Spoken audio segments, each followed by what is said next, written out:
Good morning बच्चों।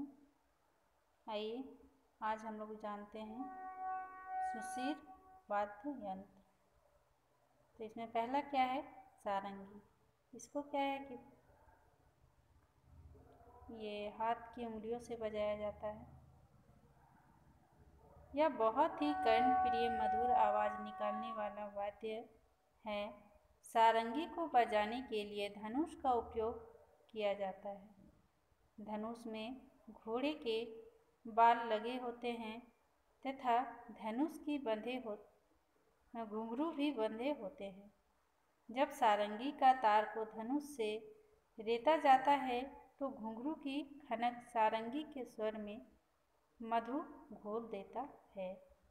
तो आप लोग सारंगी कभी कभी देखते होंगे कि साधु संत लोग जो आते हैं वो सारंगी लेकर आते हैं और बजाते हैं। धनुष टाइप का एक लेकर, है ना, एक कंधा में रखते हैं और उसको हाथ से रगड़ रगड़ कर धनुष के माध्यम से बजाया जाता है। अंत में कुछ घन वाद्य की बात भी कर लेते हैं। तो क्या है, घंघरा, घाघरा या घुघरा। इसमें एक चौड़े चमड़े की पट्टी होती है जिस पर 3 कतार में बड़ी बड़ी घुंघरू टंगे हुए रहते हैं।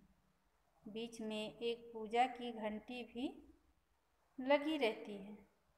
इसे पीठ की और कमर में बांधा जाता है। मांदर वादक एक तरफ कंधे पर मांदर टांग कर बजाते हुए कमर को हिला हिलाकर घघरा का घुघरा को बजाता रहता है। उससे झनर झनर की ध्वनि सुनाई पड़ती है। ठीक है, उससे कैसा घुंघरू है तो घुंघरू की झनझनाहट ही सुनाई पड़ेगी। अगला है गेडमा। इसे पैरों में पहना जाता है।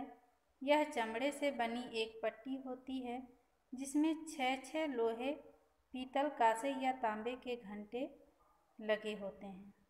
नर्तज्ञ जब पैरों के थाप जमीन पर देते हैं तो इससे खनर खनर की ध्वनि निकलती है। इन वाद्य यंत्रों के अतिरिक्त चढ़चोड़ी या करहा, फेचका, सैखो या रेगड़ा, सेकैया, तिरैयो, कुंडुतु या नरसिंघा, रोहिला, केंद्रा, बानम और भुजांग इत्यादि कई ऐसे भी वाद्य यंत्र हैं जो गीत संगीत की शोभा बढ़ाते हैं और झारखंड की पहचान भी है। वाद्य यंत्रों के निर्माण में समाज के अनेक लोग का हाथ होता है। जैसे मांदर का मिट्टी का खोल कुम्हार गढ़ता है, पकाता है तथा रंगता है। मोची चमड़ा तथा चमड़े के फीते तैयार करता है।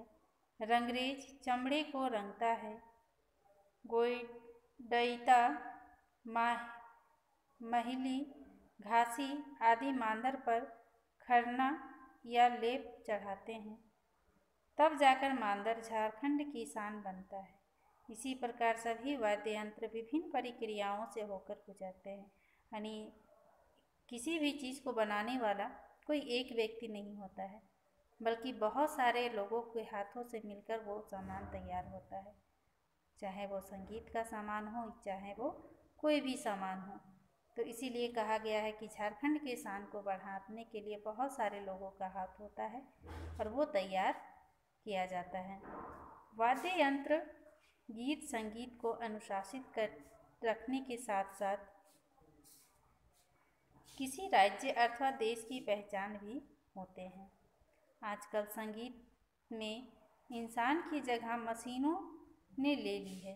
एक ही मशीन से सितार, संतूर, तबला तथा अन्य कई वाद्य यंत्रों की आवाज़ निकल सकती है। आजकल आप लोग देखे भी होंगे कहीं कहीं लगा हुआ रहता है वो मशीनीकरण वाला, उसमें सभी आवाज़ एक ही वाद्य यंत्र में बजता रहता है। आजकल अलग अलग और पारंपरिक वाद्य यंत्रों का इस्तेमाल कम हो गया है। इसी कारण इनकी मांग और उपलब्धि काफ़ी कम हो गई है। अब ये वाद्य यंत्र मेला या जत्रा में ही ज़्यादा दिखाई देते हैं। इन्हें बनाने में समय अधिक लगता है तथा लागत मूल्य भी प्राप्त नहीं हो पाता है। जो इसे बनाता है उसे जितना मेहनत करके वो बनाता है उसका उतना मेहनत भी वापस नहीं हो पाता, यानी उसको उतना पैसा नहीं मिल पाता है। इस कारण कारीगर भी इसके निर्माण के प्रति उदासीन होते जा रहे हैं। परिवर्तन के इस दौर में हमारे ग्रामीण क्षेत्र में अब भी वाद्य यंत्रों की गूंज और मधुर धुन सुनाई पड़ जाती है। इसके माध्यम से हमें भी अपनी सांस्कृतिक विरासत को संजोए रखना होगा।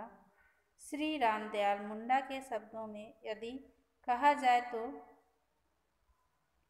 जो नाची से बाची, यानी वो कहे हैं कि जो नाची से बाची, जो नाचता है वही बचता है।